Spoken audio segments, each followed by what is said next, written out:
Ħankomplu fuq Paraxxa Ġetro u xi ħaġa li nirreferu għaliha u nsemmuha ħafna hija l-mistoqsija għaliex Ġetro.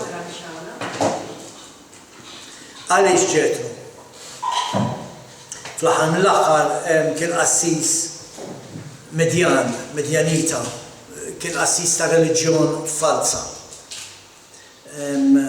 U allura l-mistoqsija hija kif jista' jkun il-Paraxxa fejn Alla qed itina t-Torah l-importanza ġiet mogħtija lil Ġetro. U mhux il-fatt li Alla tagħna t-Torah. Għalkemm studju fuq li Alla tagħna t-Torah nagħmlu dejjem, imma għaliex inħasset il-ħtieġa li dil-Paraxxa tissejjaħ għal Ġetro li kien qassis falz. Issa falz ma jfissirx li ma kienx jemmen falla sewwa. Li kien qassis pagan ma jfissirx li ma kienx jemmen falla. Irridu nifhmu li dak iż-żmien dawn in-nies kellhom ħafna allat. Alla ta' Iżrael kien waħed minnhom. Jiġifieri xejn differenti mir-reliġjonijiet oħra bħal pereżempju r-reliġjon Rumana Kattolika. Jekk in-nies jemmnu li jistgħu jitolbu il-San Giuseppe u San Giuseppe qed jisma' l kulħadd, allura qed jagħmlu San Giuseppe Alla, mela diġà għandhom tnejn. Jekk qed jitolbu l-Sant'Antnin u qed jaħsbu li Sant'Antnin qed jismagħhom kollha daw fejn qegħdin mhux biss ġumgħat mhux qegħdin mad-dinja kollha sewwa, qed jismagħhom kollha, mela qed jagħmlu l-Sant'Antnin Alla, mela diġà għandhom tlieta, u jaqgħu sejrin hekk, tifhem? U dik kienet l-istorja f'dak iż-żmien ukoll. Kienu jemmnu f'ħafna qassisin imma Alla ta' Iżrael kien wieħed minnhom. Naraw fil-ktib ta' l-Esodu, ktib li qed nistudjaw f'din il-Paraxxa Ġetro, Esodu 18, vers 11 jaqrek ara. Issa naf u dan huwa Ġetro li qed jitkellem. Issa naf li Adonai huwa akbar mill-allat l-oħra kollha. Taraħ kien jemmen fih. Imma kien jaħseb li huwa ndaqsaq l-oħrajn. Issa qed jinduna li isma' Alla ta' Iżrael huwa akbar minn l-allat l-oħra kollha għax salva lil dawk li kienu trattati b'tant arroganza. Ġetro kien wieħed minn dawk in-nies. Daqshekk kien pagan. U allura l-mistoqsija hija għaliex dan il-porzjon li qed nistudjaw dil-ġimgħa jismu Ġetro. Għaliex mhux l-10 mandamenti? Għaliex mhux l-10 kelmiet għax ma nafx tafux il-Lut ma jirreferux għalihom bħala l-10 mandamenti, jirreferulhom bħala l-10 kelmiet. Anki meta naqraw ix-xema, jekk inti tagħmel ix-xema bil-Malti, Alla jgħidilna araw li tagħmlu dawn il-kelmiet. Il-translation mill-Ludi għal-Malti jekk tiġi. Imma għaliex allura Ġetro? U naraw li hemm 3 raġunijiet partikolari il għaliex din il-Paraxxa jisimha dedikata għal Ġetro. Ġetro sema dwar li Alla fetaħ il-Baħar l-Aħmar biex setgħu jgħaddu l-Lut. Sema bih dan miraklu. Ġetro sema bil-gwerra ma' Amalek u li Iżrael ħareġ rebbieħ. Possibilment, it-tielet raġuni hija li Ġetro kien preżenti mal-poplu Ludi meta Alla ta' it-Tora lill-poplu. Irridu nifhmu li meta niġu għall kronoloġija tal-Bibja mhux dejjem hija miktuba wara xulxin. U l-fatt li qed jgħidilna li ġie Ġetro ntaqa' ma' Mosè ma jfissirx li dak kollu ġara dakinhar. Issa nitkellmu fuqha tajjeb għaliex bħalma diġà qrajna Alla niżel fi sħaba jkellem il-Mosè biex il-poplu seta' jisimgħu. Ma li jekk Ġetro kien hemm u seta' jisma' lil Alla jitkellem. Issa jaf li dan Alla li qed jitkellem fuq Mosè huwa differenti mill-Allat l-oħra li kien jemmen fihom, għaliex għax l-Allat l-oħra li kien jemmen fihom qatt ma kellmuh. Imma l qed jisimgħu jitkellem. U kif nafu li Ġetro seta' kien hemmhekk meta ingħatat it-Tora? Ktib tal-Esodu 18 vers 13, Esodu 18 vers 13, l-għada Mosè qed jagħmel il-ħaq lill-poplu u l-poplu qgħad quddiem Mosè minn filgħodu sa flaxija. U Ġetru ra kull ma kien qiegħed jagħmel Mosè lill-poplu. U qallu x'inhu dan li qiegħed tagħmel lill-poplu? Għaliex qiegħed bil-qiegħda waħdek u l-poplu jaqaf quddiemek minn filgħodu sa flaxija. U Mosè qal lil ħatnu għaliex il-poplu jiġi għandi jaraw xi jgħid Alla. U meta jkollhom xi ħaġa jiġu għandi biex nagħmel ħaq bejn bniedem u ieħor u nallimhom id-deċiżjonijiet u t-twissijiet ta' Alla. Mela ċansu hawnhekk il-Torra diġà ngħatat il-Mosè u qed jiġġudika l-problemi tal-poplu fuq it-Torra. U magħhom hemm Ġetru, ġaqal musma tix qed tagħmel dil-kedda kollha. U allura possibilment huwa li Ġetru kien qiegħed hemm meta Alla ta' it-Torra lill-poplu tiegħu. Imbagħad naqraw iktar il-qudiem iktar l-isfel Esodu 17 vers 27 imbagħad Mosè ħalla l-missieru lil ħatnu f'dal-każ jitlaq u talaq lejn pajjiżu. U bejn il-Ġetru li naraw ġej il-taqa' ma' Mosè għal Ġetru li issa talaq lejn pajjiżu qed naraw Ġetru differenti, qed naraw persuna differenti, persuna mibdula. Mela l-ewwel ġie Assis pagan jemmen f'ħafna allat, issa talaq lura jemmen f'Alla wieħed. Issa jemmen li l-Alla tal-Iżrael huwa akbar mill-allat l-oħra kollha. Issa qed jirrikonoxxi li Alla ta' Iżrael huwa l-uniku Alla veru. U din hija raġuni għaliex il-porzjon tal-paraxat il-ġimgħa qed jonora lil Ġetru billi ismu jingħata bħala titlu tal-porzjon. X'kien hemm differenza f'Ġetru? Naraw, u ħanaqraw l-iskritturi biex nifhmu, illi il-ġnus tal-madwar kollha kienu qed jisimgħu Alla x'kien qed jagħmel mal-poplu luri. Kollha semgħu kif ħarġu mill-Eġittu, kollha semgħu kif Alla fetħhom il-baħar biex jgħaddu, kollha semgħu kif qelbu lill-Amalek, kollha semgħu meta kienu l-għaġ jixorbu, kollha semgħu illi meta rridu jieklu thom il-manna, kollha semgħu. Imma besaw. Saru jafu l-Alla u daqshekk besaw. U wafqu hemm. Naraw xi jgħid Esodu 15 vers 14. Semgħu il-ġnus u tredu. Esodu 15-14. Semgħu il-ġnus u tredu. U ġie qabadhom il-Filistin, tawdu il-gbarat ta' idhom, qabdithom roda il-qawwijiet ta' Moab, dabu bil-biża' in-nies kollha ta' Kanaan. Kolla, n-nies tal-madwar semma da.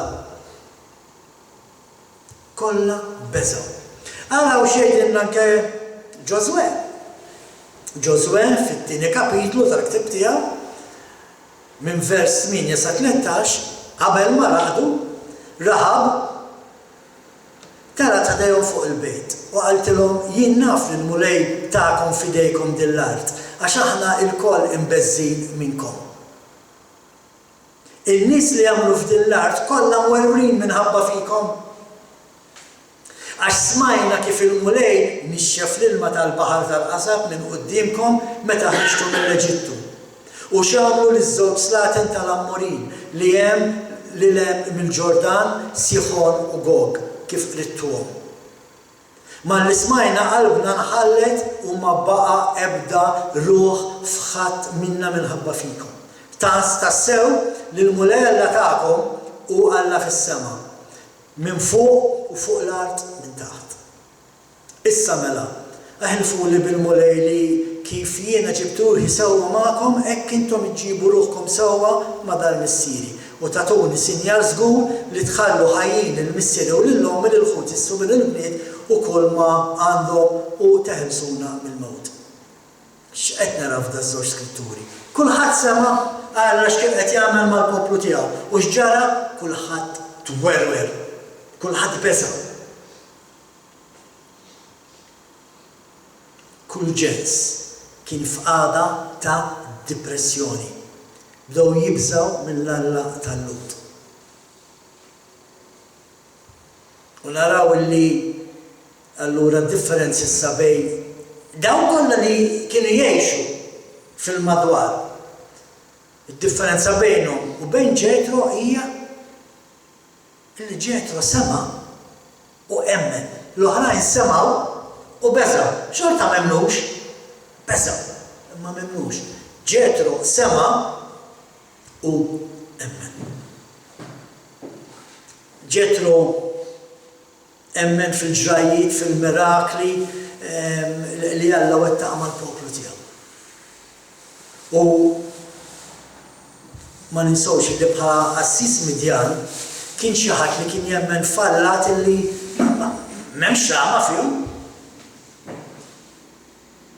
Għal xejn titlob lis-satwi ma jistgħu jagħmlulek xejn.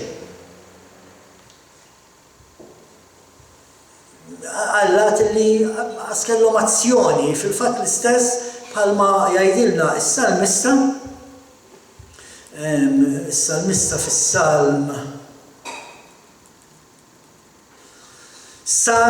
115. Imbagħad lidu li tagħhom huma fid-dawdeb magħmulin bidejn il-bnedmin.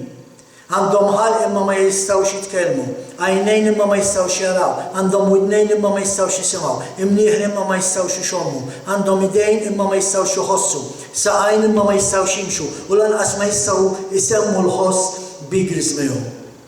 Dawk li jagħmluhom se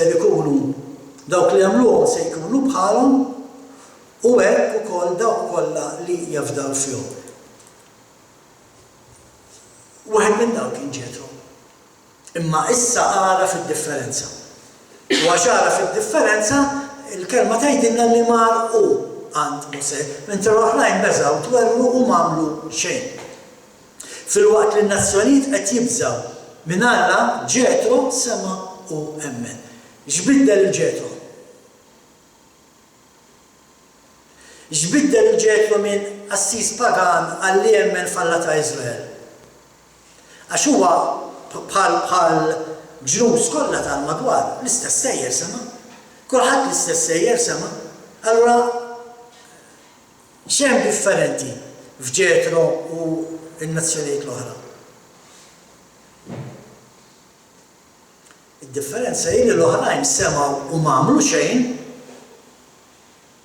semgħu b'Alla, semgħu bil-mirakli li jagħmel mal-poplu tiegħu u m'għamlu xejn. Imma Ġetro aġixxa. Aġixxa u emmen. Anzi ngħidu hekk, aġixxa għax emmen. Sema' meta sema' nissejjer emmen f'dak l-Alla u għax emmen f'dak l-Alla issa aġixxa. U kif għedna il-ġimgħa li għaddiet, Alla jrid li aħna naġixxu skont it-twemmin tagħna. X'temmen qed taġixxi skont dak li temmen meta n-nisa ħarsu lejna qed jaraw lill-Alla ta' Iżrael, lill-Alla ta' Abraham, ta' Eżak u ta' Ġakob. Jew qed jaraw xi Alla differenti. Kif konna fil-fatt qed nitkellmu, Alla maħluqin mill-bniedem. U għalhekk Ġetro huwa onorat f'din il-paraxa. Għaliex dak li għamel Ġetro kien tant importanti illi insemmu l-paraxa għalih u ma nsemmuhiex l-10 mandamenti illi fil-fatt l-10 mandamenti laqtu lid-dinja kollha. Bħalma bdejna l-istudju tagħna game changer, l-10 mandamenti, it-Torah Alla hija xi ħaġa li bidlek l-istorja. U naraw il-Ġetro allura jaċċetta da kollu. U allura għandna bżonn nistaqsu lilna infusna. X'inhu daqshekk importanti f'dawn iż-żewġ avvenimenti li bidlu il-fidi ta' Ġetro.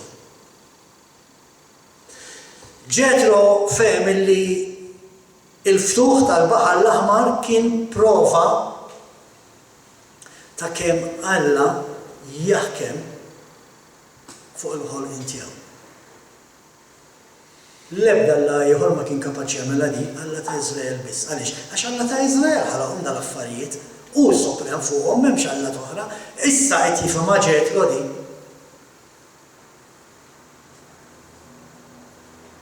Għaldaqstant il-ftuħ tal-baħar jgħidilna li Alla interessat f'dak li qed jiġri fid-dinja u jrid jinvolvi ruħu. Interessanti l-konverzazzjoni li għadu kif konna. Alla jaf x'qed jiġri. U jrid jinvolvi ruħu. Il-bniedem mhux ħallih. Il-ġlieda kontra Amalek. Il-ġlieda kontra Amalek u rrid li l-bniedem jistinka bl-azzjonijiet tiegħu. U meta aħna nistinkaw bl-azzjonijiet tagħna permezz tal-fidi tagħna huwa hemmhekk fejn Alla jintervjeni. Dan huma żewġ affarijiet li Ġetro fehm. Fehm illi issa Alla huwa suprem fuq in-natura u Alla fehm illi meta aħna għandna bżonnu hu lest li jiġi jgħinna. Alla toħra dawn ma jagħmluhomx.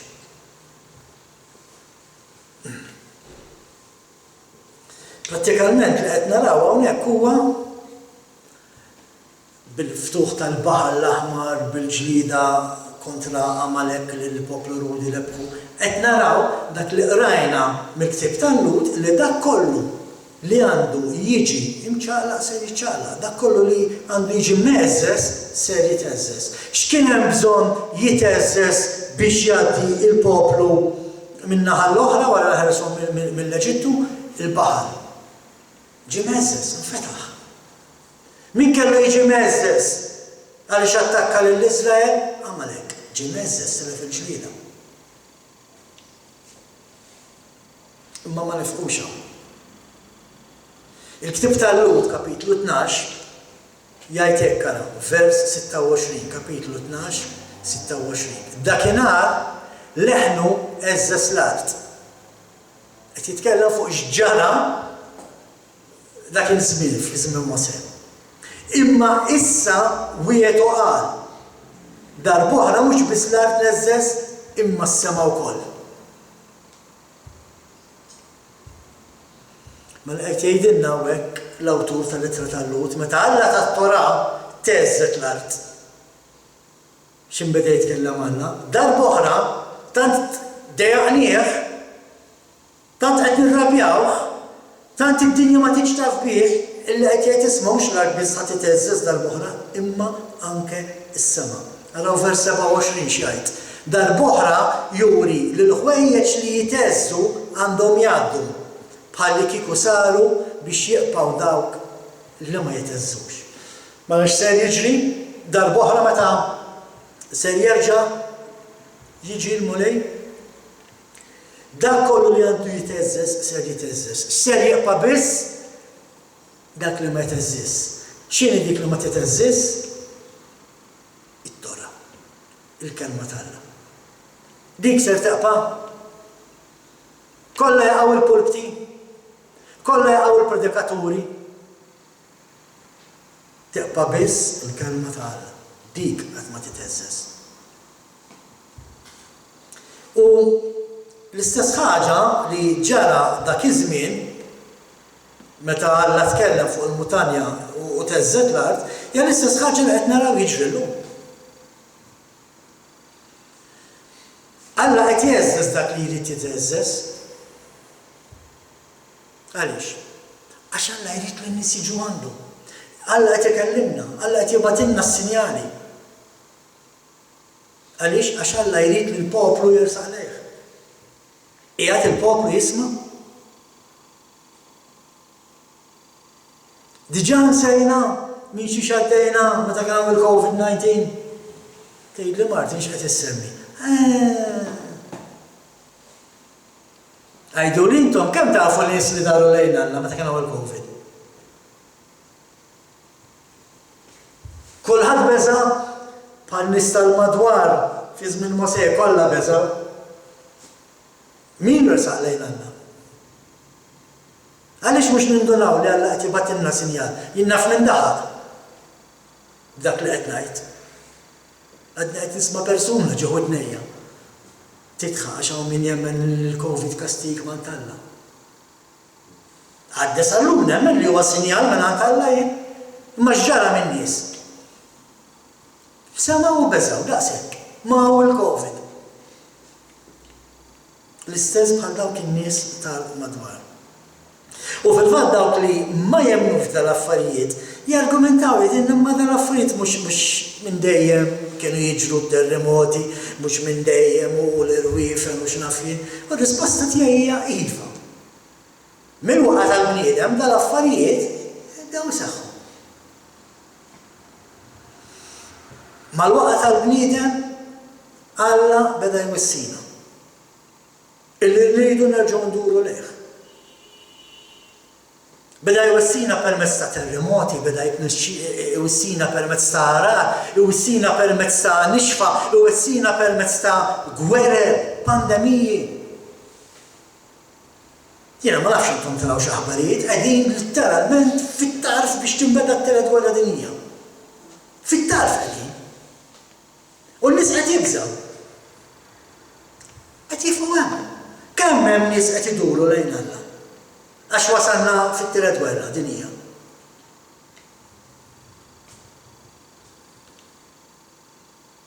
Alla dak li tgħidilna t-Tora.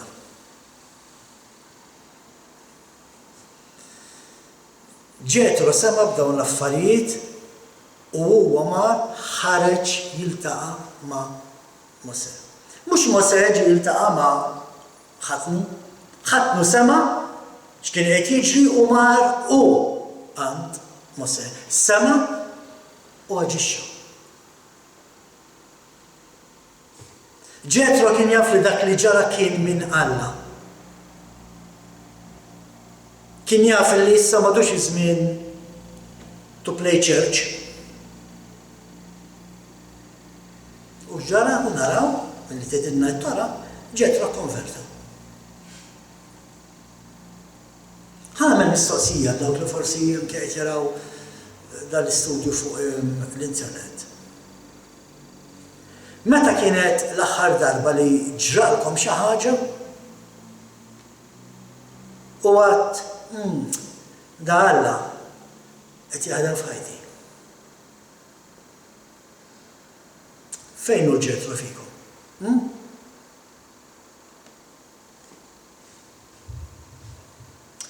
Xi tgħid il-kelma li ġara wara l-laqgħa ta' Ġetro u Mosè? Esodu 18, vers 27. Imbagħad Mosè ħalla lil Ġetro jitlaq u talaq lejn pajjiżu. Mela araw naqra ta' sema emmen ġi iċ-ċansu li kien hemm meta Alla tat-Tora tiegħu lill-poplu.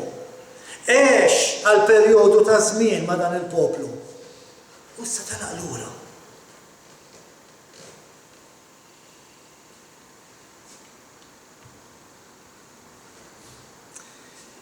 Mar lura għal raġuni partikolari.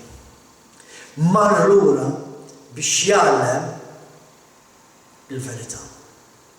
Mar lura issa jemmen f'Alla ta' Iżrael. Mela meta mar lura mar biex jgħallem issa fuq Alla ta' Iżrael. Ma baqax iktar advisor tal-Faraoni issa. Dak li kien ta' forsi ma tafux dak li kien Ġetro wieħed mill-advisors tal-Faraoni. Issa mar għax sema mar biex jikkonverti il-ħaddieħor. Mar biex jagħti xhieda ta' min huwa Alla ta' Iżrael. U għen il-mistoqsija edaw, kemm minnkom titkellmu dwar il-ħelsien, dwar is-salvazzjoni hekk kbira li rċevejna? Kemm minnkom titkellmu fuq il-fidwa ta' Alla f'ħajjitkom ma' ħaddieħor? ħatamlu bħal Ġetro? ħatoħorġu hemm barra u titkellmu fuq Alla ta' Iżrael? Mhux fuq Alla ta' dik il-Knisja ta' Ruma jew tal-Amerika jew ta' x'imkien ieħor. Fuq Alla ta' Iżrael. Alla li ta' it-Tora tiegħu qed jgħidilna isma' ma trid timxu. Kemm minnkom tattribwixxu lil Alla l-ġrajiet li jsaħħu madwarkom? Madwarna il-ħin kollu jiġri xi ħaġa. Il-fatt li niġu insuqu l-karozza u naslu qawwin sħaħ. Il-fatt li mmorru lura nsuqu l-karozza naslu qawwin sħaħ. Kemm qed narfu li dak huwa xogħol Alla? Jew xi naslu kemm naf insuq jien ma kellix accidents. Għax ħafna jaħsbu da għax huma għorrief għax ġabu jsuqu. Mhux għax verament jafdaw f'Alla. Mhux għax verament jemnu li Alla qed jipproteġihom. Ħarsu madwarkom araw x'qed jiġri fid-dinja. Nerġa' ngħid qegħdin f'xifer ta' gwerra dinjija.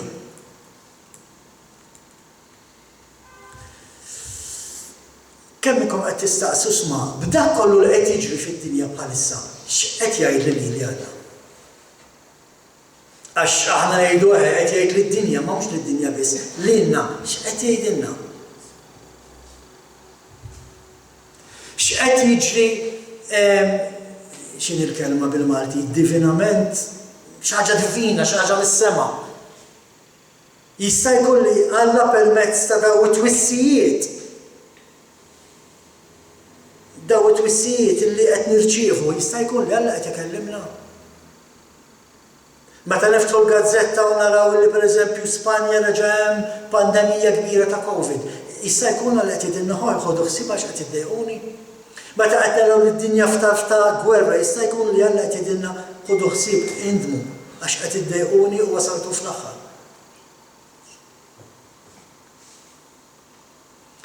Alla x'qed jipprova jgħidilna bħala l-abitanti ta' din id-dinja. Alla x'qed jipprova jgħid lin-nazzjon tagħna. X'qed jipprova jgħidilna bħala komunità Alla.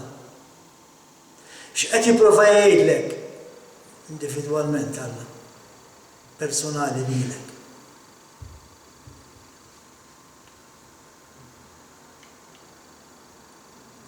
X'nistgħu nagħmlu? X'tista' tagħmel inti? Kif tista' tagħmel parti mill-pjan ta' Alla f'dan kollu?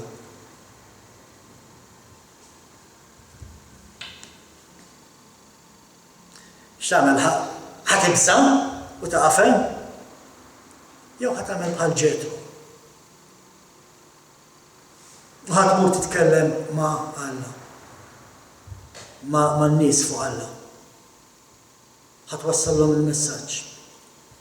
Iva, veru fil-preżenza tiegħu nirtrodu. Bħal mamlu l-ġnus. Il-ġnus semgħu Alla u trodu.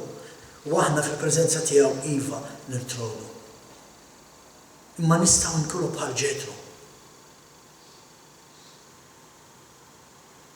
Bħal Ġetro ġifieri għandna bżonn nindmu u nibdew nimxu issa mal-kmandamenti tiegħu. Meta Ġetro sema b'dak li ġara lil Mosè u lin-nies, kellu bidla fil-qalb. U allura issa emmen falla. Dak li qed naraw jiġri llum għandu suppost jibdilna Alla. Dak li qed naraw jiġri madwarna llum għandu jressaqna aktar lejn Alla l-Missier. Mhux nibżgħu. Narfu li hu messaġġ man Alla. Għax aħna waħlu fil-gwerra, mhux Putin u mhux dak, mhux ieħor, imma x'messaġġ qed iwasslilna Alla. Jista' Alla qed juża kemm nies biex iwassal messaġġ lill-poplu tiegħu?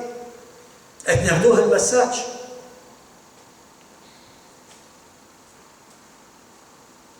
Naraw li kull ħaġa li qed tiġri qed tgħidilna li qed ngħixu fl-aħħar żminijiet.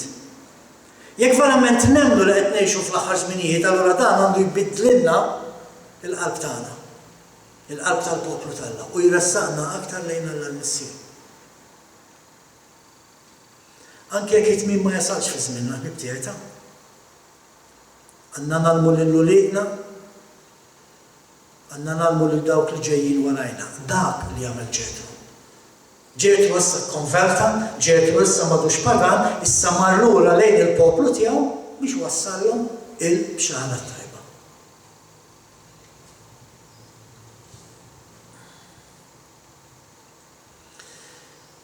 X'ingħidu jekk Alla qed jipprova jgħidlek biex tbiddel ħajtek?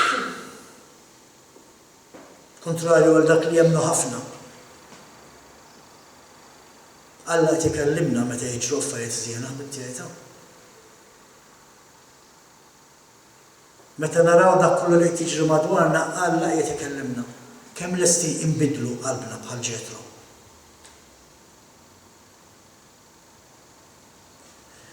Kif tirreaġixxi jekk jiġrilek xi ħaġa ħażina? Tistaqsi lil Alla għaliex? Iwa għaliex jien. Għaliex għamiltlek? Miegħi ħataqbad. Naħseb hawn min jagħmel hekk, għax tgħid xi ħadd ħares xi ħadd. Miegħi ħataqbad. Ħallini naqgħod wied. Imma min jaf jekk il-mulejx qed jipprova jwassallek messaġġ b'dak li qed jippermetti li int tgħaddi minnu.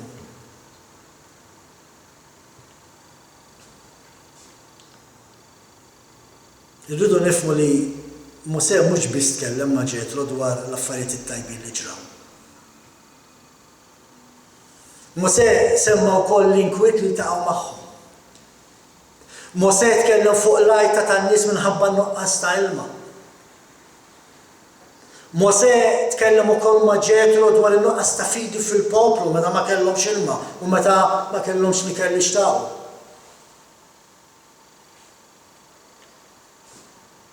Daw għadna kif rajna fuqhom fil-paraxa li għaddiet. U allura, għax ġraw affarijiet ħżiena, Ġetro issa seta' jifhem li dak kollu li qallu Mosè kien parti mill-fidwa tal-poplu. Għaliex Alla qed jibatilna dan is-sinjali. Għal min jemmel li huma sinjali. Għax irid jifdina. Irid jagħmilna salvi.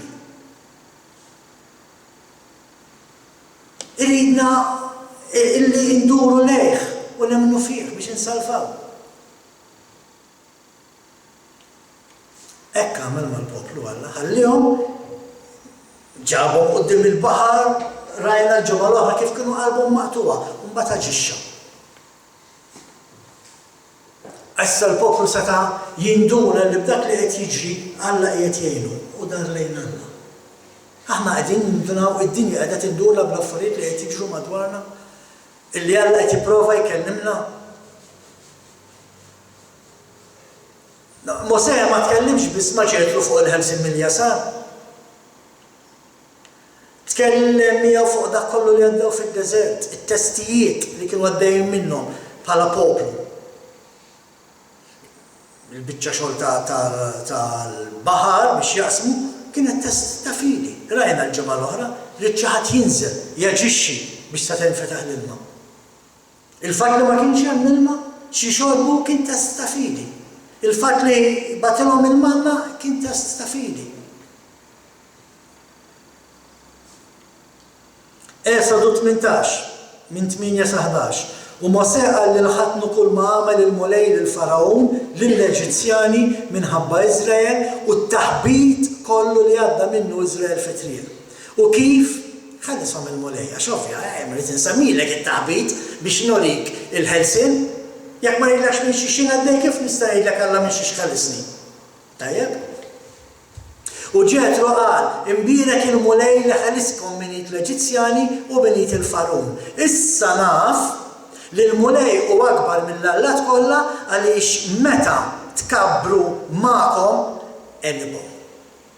Mela Ġetro jaf li meta l-popli tkabbru ma' Iżrael, Alla eleb lill-popli.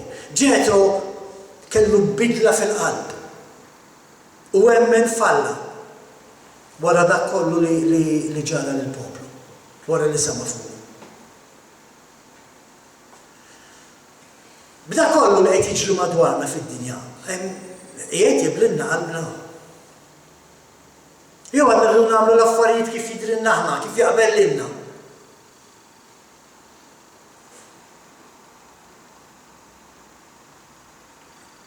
Illa għaliex meta qed naraw dak kollu jiġri madwarna xorta naraw nies jirrifjutaw li jobdu l-komandamenti tagħna. Illa għaliex wara dak kollu li qed naraw iseħħ u nemmnu li qegħdin fl-aħħar żminijiet għadna inħabtu saqajna mal-art insabtu saqajna u websu rasna u ngħidu le illum ir-raba' komandament m'għadux jgħod. Din hija raġuni għalfejn Alla qed jiġbdilna l-attenzjoni b'dak kollu li qed jiġri. Ħaj, duru lejja.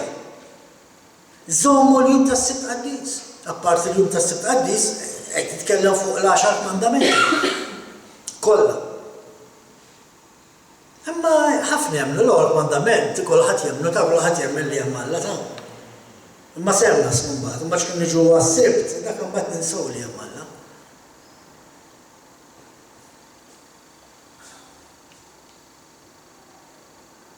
Għaliex in-nies illum jgħidu imma għaliex ma tnix naraw mirakli bħalma kienu bħalma naqraw li kienu jsiru fil-ktieb tal-Atti pereżempju, għaliex?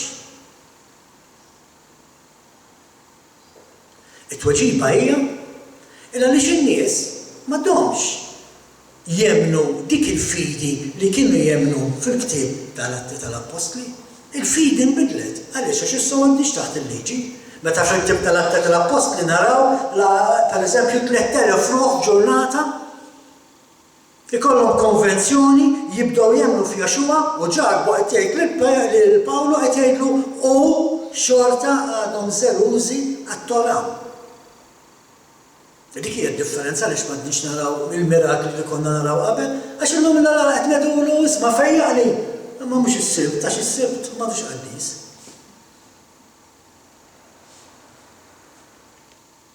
Huwa meta nindmu, meta nagħmlu indiema xierqa illi Alla jista' jintervjeni f'ħajjitna.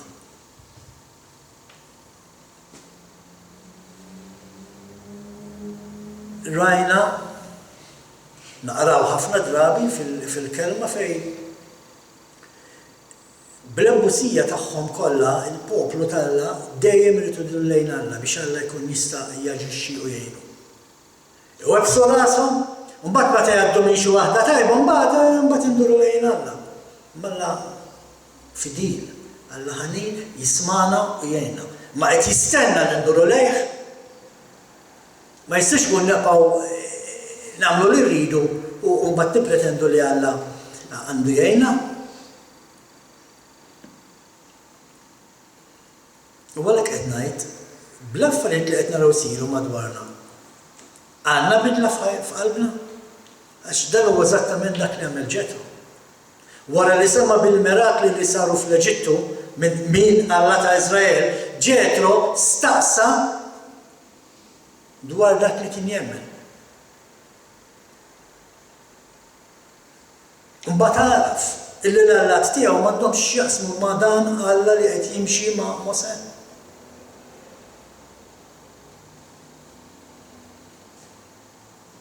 U għaxriet jitgħallem dwar Alla veru. Jiena nemmen il-kelma tal-Alla qatt ma tiktbilna, qatt ma jktbilna xejn għal xejn. Kull kelma tfisser xi ħaġa, kull kelma Alla qed jgħidilna xi ħaġa. U qed naraw kif Ġetru wara li sema dak li Alla għamel ma' Mosè x'għamel? Mar u jiltaqa' miegħu. Ma għadx jistenna lil Alla jiġi jgħidlu isma' qed tara x'għamilt issa ħanagħmilek miegħek ukoll. Le, mar u għand Mosè. Mhux beża u twerwer, ma rifittex, aġixxa, vjaġġa lejn il-kamp tal-Iżraeliti li kienu fid-deżert. Njafx palazz kellu da bħala qassis, njaf fejn kien jgħix, ma vjaġġa mar fid-deżert u qgħad ma' Mosè fit-tinda tiegħu għal perjodu ta' żmien. U naraw li Mosè jitkellem miegħu fuq l-leġubijiet li għadda minnhom u dak kollu li Alla għamel ma' Uliet Iżrael. U naraw li l-Mosè allura issa konverta lil Ġetro biex ikun parti minn Iżrael. Dak li ħafna jgħidu biha x'issa aħna mlaqma ma' Iżrael ta' we are grafted in. Jekk inti mlaqqa ma' Iżrael tittimxi ma' Alla ta' Iżrael. Alla ta' Iżrael huwa Alla li ta' il-liġi jittolla lil Mose. Ma dak tittimxi.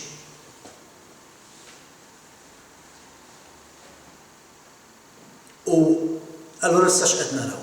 Mela qed naraw il-Ġetro minn assis pagan li kien jemmen f'reliġjonijiet magħmula mill-bniedem bla skop, bla sistema, bla xejn, bla saħħa, issa qed jikkonverti u sar mhux biss ikkonverti ma sar ukoll konsulent ta' Mose. Qed itih parir issa lil Mose. Sema lil Alla jkellmu fuq il-muntanja. Għallu x'inti tagħmel tipprova tiġġudika ġurnata sħiħa l-poplu ġej għandek. Aħtar in-nies. Tagħmilx kollox waħdek. Qed titieħ il-parir.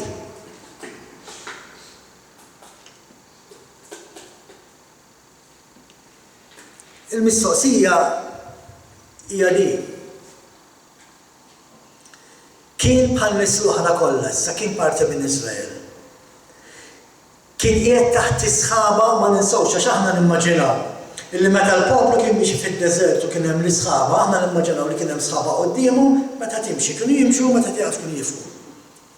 L-isħaba kienet qed tgħaddi l-poplu kollu biex ma jinħaraqx bix-xemx tal-ġurnata. Ma nafx għax kontu f'deżert ġo ġurnata ma tqgħodx. Is-sħaba kienet qed tgħaddi l-poplu kollu. Ġetro kien qiegħed magħhom. Bil-lejl xejn kien hemm il-kolonna ta' nar, il-kolonna ta' nar kienet qed issaħħan il-poplu kollu għax mal-ġurnata d-deżert ikun jaħraq u bil-lejl kesħa tkun tremenda. Kien qed jarahom dal-affarijiet, kien qed jesperjenza, kien qed jgħix kif nista' jien naf. Ma tistax tgħix aħjar fil-preżenza t'Alla. Kien qed jitgħallem it-Torah mingħand Mose innifsu. Għaliex kif għedna Alla ħatar il-Mose bħala l-profeta tiegħu u jridu nemmnuh. Kien dawn l-affarijiet ma jgħaddunniex minn moħħna aħna u naqraw il-paraxxa tagħhom. Kien mill-istess manna li kienu qed jieklu l-poplu. X'il-manna kienet ma wafqitx kienet għadha l-Iżla. Kienu għadhom qed jieklu minnha. Ġetro kien minn din il-manna.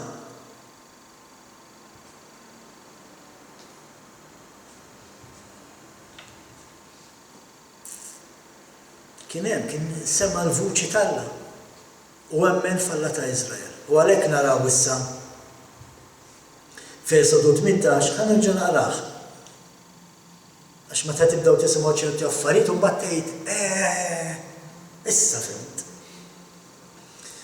U Ġetro qal imbierek il-mulej li ħelliskom minit l-Eġizzjani u minit il-Farawn. Issa naf li l-mulej huwa akbar mill-Allat kollha għaliex meta tkabru magħkom qelibtuhom. Mela issa sar jemmen f'Alla ta' Iżrael. U xaraw jiġri vers 27 tal-istess passaġġ 18 Mose imbagħad ħalla lil ħatnu jitlaq u dan mar lejn pajjiżu. U l-mistoqsija toħroġ waħedha. Għaliex telaq Ġetro? Għaliex ħalla dak kollu kejt ikoll il-manna? Sema l-Alla jitkellem. Kien qiegħed mal-poplu qaddis. Maqtuh separat għal-Alla. Kien qed jieħu sehem fit-talb tagħhom żgur, fit-tifkir, fil-glorja, fil-praise and worship. Għaliex telaq? Għaliex reġa' mar lura lejn niesu, poplu ta' idolatrija, poplu pagan. U wieħed mill-għalliema tal-kelma, Rabbi Hanok Leibovitz jgħidilna li Ġetro kien tant eċitat dwar Alla issa. Kien tant eċitat bit-Torah, bit-talim tal-kelma tagħna. Kien tant eċitat bil-poplu ludi li Alla ħalaq poplu maqtuh separat għalih. Illi ħass l-obbligu li jaqsam il-fidi tiegħu mal-familja u l-ħbieb li kien ħalla warajha. Qegħdin nagħmlu għadi. Daqshekk eċitati għandna dak l-eċitament ġo finu, is-salvazzjoni hekk kbira li tkellimna fuq il-ġimgħa l-oħra biex naqsmuha ma' ħadd ieħor għandna dak l-entużjażmu. Jew salvat jien salvat kulħadd. Għax Ġetro seta' baqa' hemm. Seta' baqa' jivvjaġġa ma' dak il-poplu Alla kemm miegħu. Imma li għażel jerġa' jmur lura fid-dinja ħanejdu hekk biex iressaq in-nies lejn Alla ta' Iżrael. Kien lest li jissagrifika l-ferħ spiritwali, kien lest li jissagrifika l-fatt li kien qed jammar ma' tribu tiegħu issa ma' l-poplu li xtaq li jkun. Kien lest li jissagrifika li jkun fil-kamp qaddis biex jagħti ċans il-ħadd ieħor jersaq eqreb lejn Alla. Ġetro narawh jumilja lilu nnifsu biżżejjed biex jammetti li kien żbaljat. Din hija xi ħaġa li jgħidilna anki Ġwanni l-Battista f'kapitlu 3 vers 3 ta' Ġwanni fejn jgħidilna isma' li aħna rridu niċċekknu biex Alla jkber fina. U hawnhekk irrid nagħmel dik ir-rabta mal-għoti tal-kmandamenti f'din il-paraxxa biex nikkonkludu. Għax għalkemm titkellem dwar Ġetro ma nistgħux ma nsemmux għoti tat-Tora. U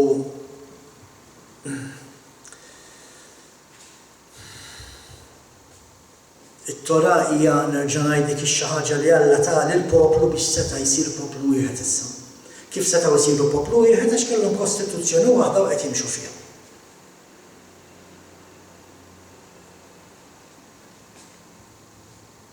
Għand naraw il-poplu issa jsir nazzjon. Għaliex?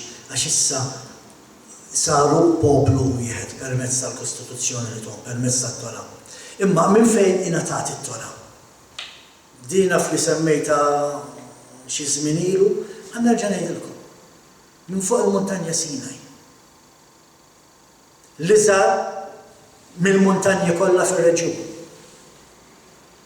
Għaliex qed ngħid hekk? Għax dak iż-żminijiet kienu jaħsbu li l-Allat kienu jgħixu fuq l-ogħla muntanji. Alla ta' Iżrael għażel li jinżel fuq l-iktar waħda baxxa. Niżel f'dan il-livell biex seta' jiltaqa' mal-poplu tiegħu, biex seta' jtih il-liġi, seta' jtih it-Tora.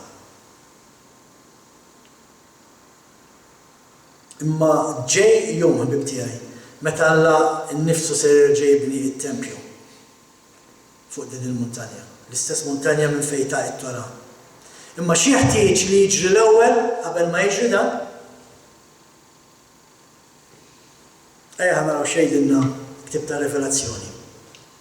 Revelazzjoni 16 vers 18. Ħajdilkom minn issa. Qabel naqraw l-iskrittura, se jiġri terremot qawwi. Kbir. Ħanaqraw issa, imma l-mistoqsija tiegħi din meta jiġri dan it-terremot. Ser nersqu lejn Alla, se nindunaw li dan it-terremot huwa sinjal li Alla qed jibgħat biex il-poplu idur lejh. U intom taħsbu li Alla qed jistenna dak it-terremot, jista' jkun dak li qed naraw jiġri madwarna Alla qed isejjaħ il-poplu tiegħu biex idur lejh. Għaliex il-popli jibżgħu u jifqu hemm. Revelazzjoni 16 vers 18. U beda jleħ il-beraq beħsejjes ta' tkawrit tar-rad. U sar terremot hekk kbir li bħalu qatt ma sar kemm ilu l-bniedem fuq l-art. Teżżiż bħal dak hekk kbir. Ħadduru lejna meta jiġri da? Ejja ħanaraw ir-risposta. U l-belt il-kbira nqasmet fi tlieta u l-bliet tal-ġnus iġġarfu u l-Babilonja l-kbira ftakar fiha Alla biex jagħtiha tazza bl-inbit ibaqbaq tal-qilla tiegħu. U ħarbet kull gżira. Ninsawx aħna fuq gżira ma' ħbieb.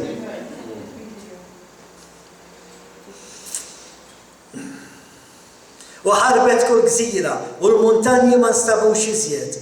U silġ oħxor kull waħda tqila daqs talent niżel mis-sema fuq il-bniedem, fuq il-bnedmin. U l-bnedmin ħaduha kontra Alla minħabba fil-kastik tas-silġ għax kbir wisq u dan il-kastik. ħanindunaw li Alla qed jibatilna messaġġ jew ħanaħduha kontrih. Qegħdin nindunaw li din is-sħama ma nidjax nitkellem fuq dan l-affarijiet jistgħu jidħlu bija kemm iridu. Qegħdin nindunaw li din is-sħama li kull sena qed tiżdied huwa xi ħaġa li Alla qed ikellimna biha huwa messaġġ minn Alla. Ma nafux li d-dinja issa tinħaraq skont ma jgħid Pietru. ħafna jaħsbu li Alla ħajqabbad sunfarina fid-dinja taqbad. Le. Kollox qed jieħu l-ħin tiegħu, kollox qed jieħu żmien tiegħu, naqra. Kull sena qed naraw is-sħama tiżdied. Sakemm mhux se nkunu nifirħu aktar. Imma qed nisimgħu l-messaġġ li Alla qed itina qed nagħmlu bħal Ġetro. Qegħdin infittxu naraw Alla x'qed jgħid jew qed nagħmlu bħal nazzjonijiet tal-madwar, nibżgħu u nifqu hemm. Illum mhux tal-li ma nibżgħux, illum jew sħana nixtru lejsi. Mbagħad inħarsu fuq ngħidu yes irbaħnilek. Sakemm jingħata d-dawr.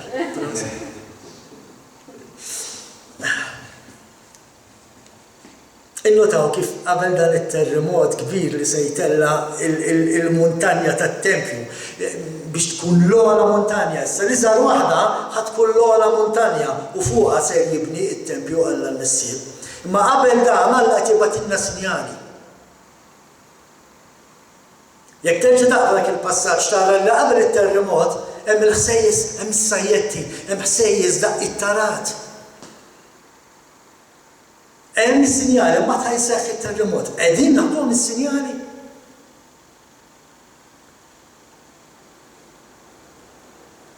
Jista' jkun li dan li qed naqraw mhux bilfors jiġri f'ġurnata waħda.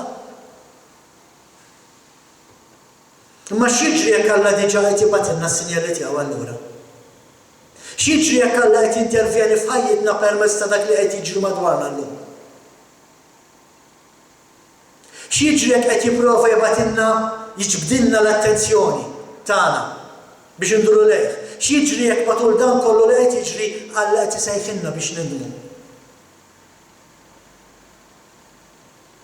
Fejn huma l-Ġetro llum?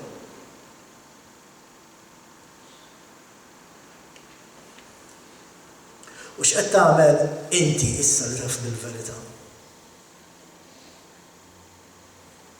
Se tagħmel bħal Ġetro u taqsam mal-oħrajn dak li inti sibt?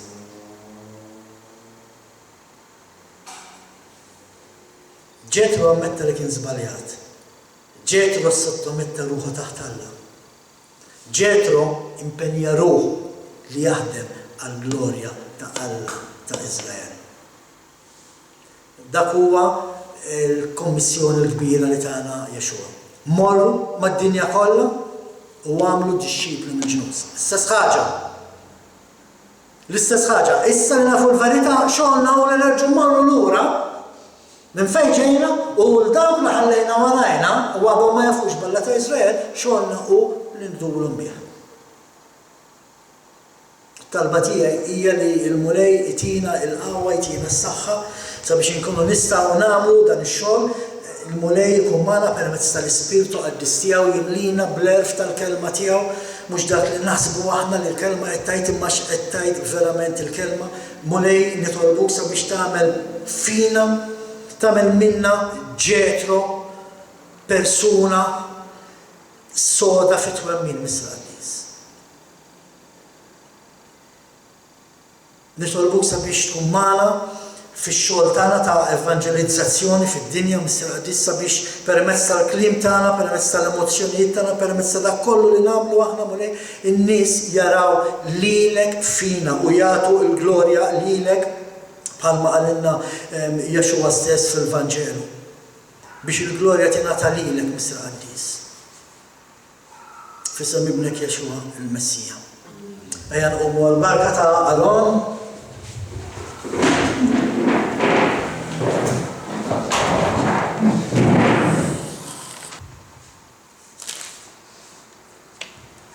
Ibirkek il-mulej u jħarsek, tkun magħmula r-rieda tal-mulej. Jixħed il-mulej id-dija ta' wiċċu fuqek u jurik il-ħniena, tkun magħmula ħniena tal-mulej. Iħares lejk il-mulej bimħabba u jagħtik islim, tkun magħmula r-rieda tal-mulej. Amen, halleluja.